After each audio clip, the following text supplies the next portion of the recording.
Hey everybody, welcome. My name is Cory. I'll be leading our Zen meeting tonight here at the Dharma Bum Temple. And this is our only Zen meeting that I'm aware of at the temple. So you all are now in our Zen Sangha, so welcome. And yeah, even if this is your first and last time coming to it, you'll kind of be a part of this room tonight and share the space together. So I appreciate everyone being here. And it's kind of the whole idea about Sangha is just showing up, kind of and being part of the community and being present. So thank you all for coming. Also wouldn't have this kind of like circle of being up here and being able to talk if there was nobody to talk to. So it's very cool that everybody shows up. And we are broadcasting, so this is cool. I got it going. We're on like this video feed in the back of the room. So yeah, I guess I have a lot of notes, so excuse me if we're kind of referencing them and looking down at the paper a lot. But yeah, my head is all over the place, and I'm actually really looking forward to this practice. I get a lot out of it, and I enjoy very much like kind of meditating with other people. And so I guess this is anybody's first time at the Dharma Bum Temple? Oh, Kim, yeah. Okay, we got two people. And then is it anybody's first time at Zen at all? Okay, a few more people. Okay, cool. So since this is a Sangha and everything, I like to open up for some like questions and possibly shares after our first meditation. And we'll actually be meditating twice tonight, ideally. And so there's a lot of meditation going on. We'll get lots of opportunity to practice. And I think, so for the kind of sharing section of tonight, between the meditations, I think during the first meditation, it'd be good to maybe reflect on y'all's experiences of meditation and maybe think about some cool things that are working for you, and maybe could share in the middle. And I think that's kind of like a good activity to maybe reflect on. And yeah, I think that kind of dialogue can be really productive for helping each other, find different ways of meditating and, sharing what's working and such. And then since this is a kind of sort of an intro class in a way, I'll go through some techniques really quick for meditating in Zen fashion. Hey, Art. And so this type of Zen that I really like to promote and practice is called Soto Zen.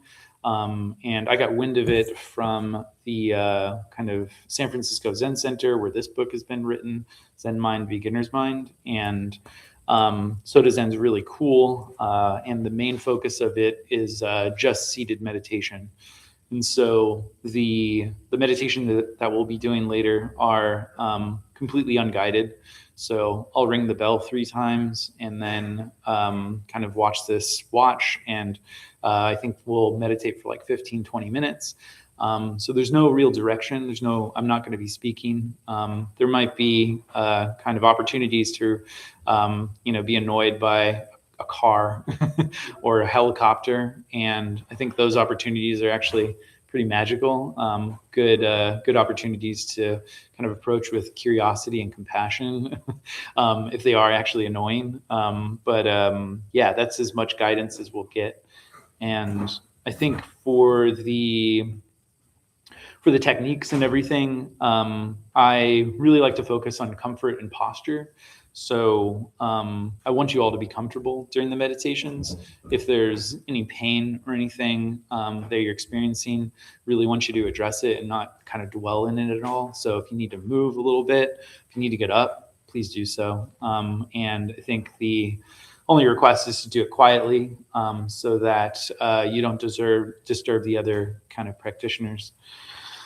And for posture, we really want to do like a kind of straight upright posture. And within some texts that I'll talk about, from Eihei Dogen in the Shobogenzo talks. He gives a lot of instruction about the zazen posture, which is it's not arched or slouching or anything. It's just straight and upright. And the literal text says to align your ears over your shoulders and then your nose over your navel. And there's this funny instruction that's very effective where you kind of like sway side to side like this and then back and forth. And then you kind of like find your straight posture that way. So there's a lot of details here about kind of areas of the posture to focus on. And I think that's really helpful as you kind of work through the unguided time and everything. And yeah, so if you find your mind wandering, you can always kind of come back to those references and work on those things. And yeah, and for the seated posture and everything, so you don't have to sit on the mats if you want to. We have plenty of cushions up front. There's also cushions in the back if you want more space. And basically the idea is you kind of want to have your knees on the kind of zabuton here, and then you want to be seated on the pillow. And part of the idea is to have your knees a little bit below your hips because it kind of opens up the diaphragm a little bit for easier breathing. And you can accomplish this as well within the chairs. So you're kind of folded on the chairs. It's good technique as well. And if you want to stay seated on the chairs, kind of do exactly what you're doing with the feet flat on the ground and everything. And yeah, those are awesome postures. And then, yeah, I do want to say the text is so rigid in kind of giving instruction about getting into full lotus. I've only seen one person get into full lotus here at the Dharma Bum Temple. It's it's excruciating. And so I don't expect anybody to get there. And Maggie downstairs, she has a comment about it where she said, if you aren't in full lotus, then everything else is half lotus. And there's instructions for half lotus in Dogen's text, so we're doing good. But yeah, so that's some things. And then, yeah, so breathing. I think there's breathing is a really good anchor for kind of tapping into the present moment. So I like to initiate any meditation with a round of 3 breaths in and out. And I like to space them out in kind of like these 4-second square patterns. So it's like 4 seconds breathing in, hold that for 4 seconds, and then 4 seconds breathing out, and then hold that for 4 seconds, and then do that like 3 times. And that helps me actually do some sleeping breathing techniques and everything. So if you want to try it out, I hope that it works in helping you get to sleep if you need that. And then, yeah, actually, so Shunryu Suzuki, near the end of his life, he actually kind of returned to a counting technique of breath where he would count his breaths during his meditations. And this is a guy who he kind of was foundational for bringing Soto Zen practice to California in the 50s and 60s. And so I think for him to kind of return to such a humble practice is very powerful. And yeah, so if you want to, you can count your breaths all the way up to 10. And then if you make it to 10, start over. But there's no need to do that. It's just a good activity to kind of keep the mind busy if you want to. And yeah, I think the last 2 things about technique are, I'm not rigid on kind of promoting a eyes open or eyes closed method. You can do either one if you want. If you are going to keep your eyes open, maybe just gaze down at the floor a little bit and then maybe half open. You just want to feel like you're in the room. You don't want to kind of see anything too clearly. And then, yeah, eyes closed as well if you want. And I think that's all the things I have on technique. Oh yeah, one more thing. You can form a mudra if you want with your hands. So I can see you're doing already the cosmic mudra here. So that's kind of having one hand over the other like this and then lightly touching the thumbs. So this is like the Zen kind of mudra to make. I do a lot of variations of mudras, so I like this one a lot because it's a little bit more comfortable for me. But main idea is you can put your hands in your lap. You can do kind of whatever you want with them, but I think just suggestion is to commit to something with the hands and kind of hold it for a few minutes at least. And yeah, that's, I think, everything on technique. And I wanted to read a passage before we get started with the meditation. And yeah, sorry if I'm rushing, but I have a lot to go through. Let's see. Okay, so this is a passage from the intro of Beyond Thinking, which is kind of some texts, edited texts and translations from the founder of the Soto Zen school of Zen meditation. So it's Beyond Thinking, a guide to Zen meditation. So zazen is a physical practice. We don't usually think of spiritual practice as physical, and yet life, soul, spirit, mind don't exist in the sky. They exist in association with a body.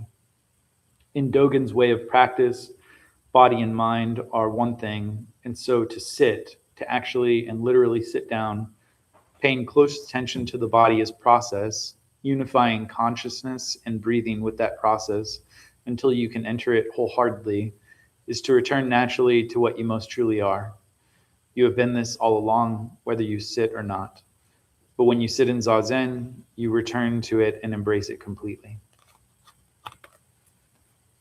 So with that, we can all initiate the meditation here. And I think the last suggestion as well, I like this one a lot, but just think body like mountain, breath like the wind, and mind like the sky.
Cool. So yeah, that was about 15 minutes. And yeah, I guess did anybody track the time? Was anybody feeling like this is going too long?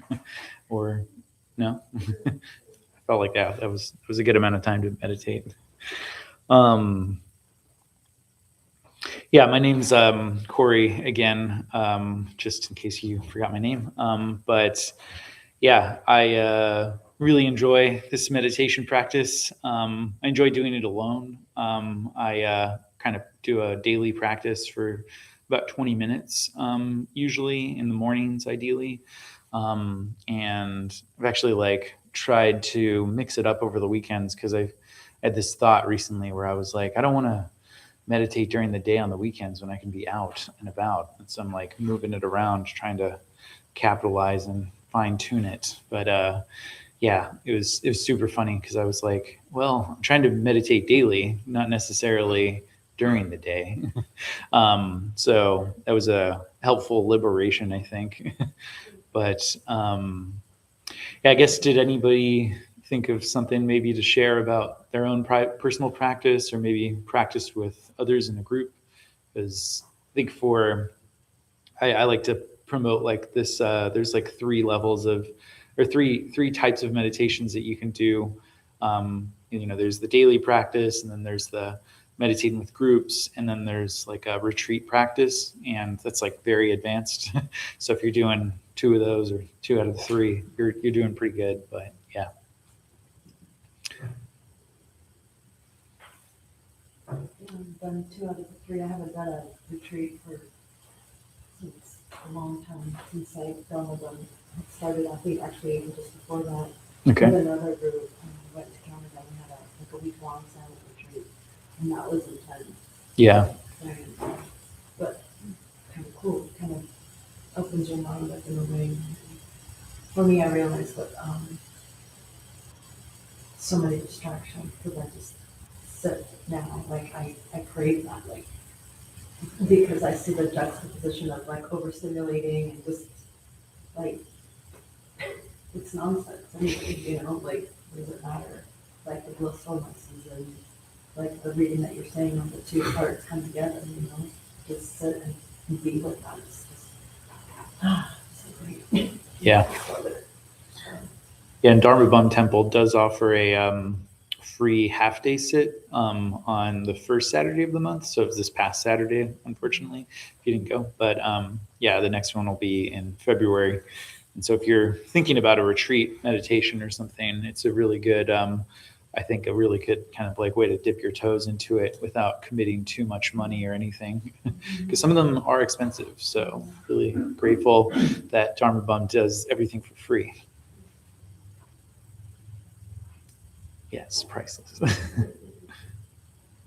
In September, I did a Zen meditation retreat at Esalen Institute in Big Sur. Oh, cool, yeah. So I've heard about very Esalen. beautiful, very Catholic. But that's how I got interested in meditation. So I've been trying to maintain a practice ever since then. And I like it. I'm taking to it. Yeah. Are you doing like a daily thing, or kind of what's the, every day? I do about 20 minutes in the morning. Nice. And then sometimes in the evening. Yeah. Yeah, something about 20 minutes seems to be like the magic time frame. I can also answer questions about Buddhism if you want. If anybody has any pressing questions, or any other maybe thoughts about meditation or questions about meditation. Yeah, Anna. What I love so much about Zen is that there's nothing to do. There's nothing to do. It's just a place where you can be.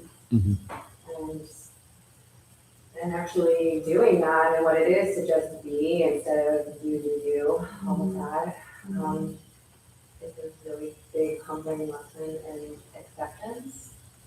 At least for me, when my mind is like throwing all of this stuff at me, about like 8 out of 10 times, it really works for me to just be like, all right, welcome in. Here's that, welcome, let's go. All of the fun, crazy paper people in my brain, everybody screaming, you're all welcome here. Because it's in the resistance that that suffer in general, or that suddenly becomes something to do instead of just being. Yeah, I like that a lot. Yeah, and it's pretty poignant right now because of, like, I don't know, I've been asking a lot of people like what their resolutions are for the new year, and people are coming up with goals and stuff, and I think we're in a low gear right now with the goals, but can, get into high speeds eventually, and the pressure's on. And yeah, it's good to just be reminded, that this is this is it. It's good to just accept like kind of life as it is, and be okay with the here and now, and yeah, know that this is enough. We're all enough. Cool. Well, yeah, thanks for kind of sharing. And I have like one more passage I wanted to talk about. Not this one, but yeah, all these books. I'm trying to plug them constantly. But yeah, these two main books, Beyond Thinking and Zen Mind, Beginner's Mind, really, really good stuff. Zen Mind, Beginner's Mind is it's not a Zen book for beginners. It's more about like this concept of trying to kind of, beginners' minds are like open minds in a way. So an expert's mind is a little bit narrower because they know a lot of the answers and everything. And so through meditation practice, you can kind of cultivate a beginner's mind, an open mind. And I really find that comforting because I can be pretty stubborn about a lot of things. And so, knowing that there's a practice to cultivate an open mind is, it's out there, and I'm trying, and it works sometimes. Yeah, so I'm also reading this other book called The Art of Just Sitting. So like I said, it's kind of really, I found this at Verbatim Books. It's used, and it's the essential writings on the Zen practice of Shikantaza. And I was just, flabbergasted that this exists. And I wasn't really looking for it. I was just looking through Buddhist books, and I was like, oh man, this is exactly what I want to like kind of just get a summary on. But yeah, there's this few passages that I wanted to read. But so the basis for silent illumination is to entrust everything to the posture of zazen, letting go of all that comes up without trying to work out solutions for what we ought to do about this or that. This is what is called shikantaza. When we do zazen with this attitude, it is no longer sitting for the purpose of fulfilling some artificial fantasy, such as gaining enlightenment or improving our minds. In the Shobogenzo, Zuomonki, Dogen Zenji writes, sitting is the practice of the reality of life. Sitting is non-activity. This is the true form of the self. Outside of this, there is nowhere to search for the Buddha Dharma. During zazen, if we're not very careful, we are apt to doze off or daydream about something in our day-to-day lives, since both these conditions cloud over the natural purity of our life force. The essential point is to wake up from either one and return to firmly maintaining the zazen posture. This is the activity of shikantaza. The practice in itself is enlightenment. It is the wholehearted practice of this enlightenment that we should carry on. And then there's one more thing. It's pretty inspiring, actually. So even if only one person sits for a short time, because this zazen is one with all existence and completely permeates all time, it performs everlasting Buddha guidance within the inexhaustible Dharma world in the past, present, and future. Zazen is equally the same practice and the same enlightenment for both the person sitting and for all Dharmas. The melodious sound continues to resonate as it echoes, not only during sitting practice, but before and after striking shunyata, which is emptiness, which continues endlessly before and after a hammer hits it. Not only that, but all things are endowed with original practice within the original face, which is impossible to measure. You should know that even if all the Buddhas in the 10 directions, as numerous as the sands of the Ganges River, together engage the full power of the Buddha wisdom, they could never reach the limit or measure or comprehend the virtue of one person's zazen. Yeah, that second passage was from some of Eihei Dogen's writings from the 12th century. So it's kind of very wax poetic, I think. And I think he does like a really good job of like inspiring people to sit. And I really enjoyed that last kind of line about just kind of the power of one person's kind of zazen practice in a way permeates, and it's connected, and yeah, it's also tangible, I think. So very cool stuff.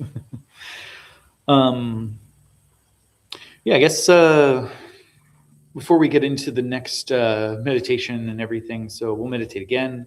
Are there any comments, I guess, on the writings or any questions anybody has or anything?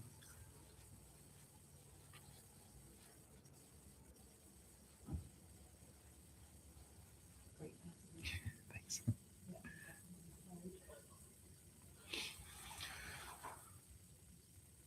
Cool. Well,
Cool. So I think that kind of brings us close to the end here.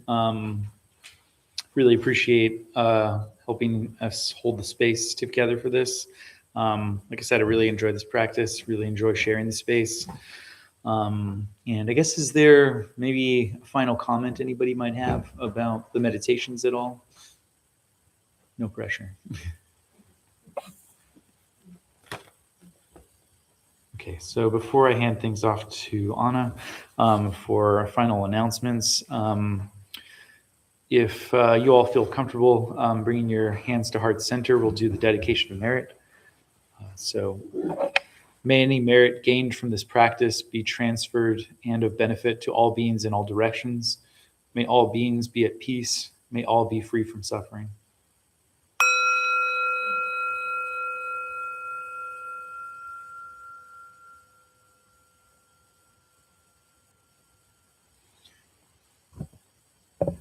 All right. Anna is our host tonight, and she's been keeping us safe in the back here. Hi, humans. I'm Anna. I'm the host tonight. Denver Temple's been open for 18 years now to introduce Buddhist practice to those who show up. Those who lead aren't nuns or monks, gurus, masters, and teachers, and no one's looking for students. They're just practitioners sharing their interpretation of the practice, just like Cory did tonight. Every night there's different classes that by different people from various Buddhist traditions. There's a recovery sangha that meets multiple times a week for anybody experiencing addiction. There's also a food redistribution program that happens on Thursdays at 12:30. There's classes and programs literally every day, and everything's always free. The full schedule is on the website, but it's also posted outside in front of the shoe rack. And there's a living library, so if you see anything, bring back when you're done. Bring Buddhist things if you have anything to donate. And then as you guys go, if you can just straighten your seat and push me. Thank you so much for being here. Thank you so much.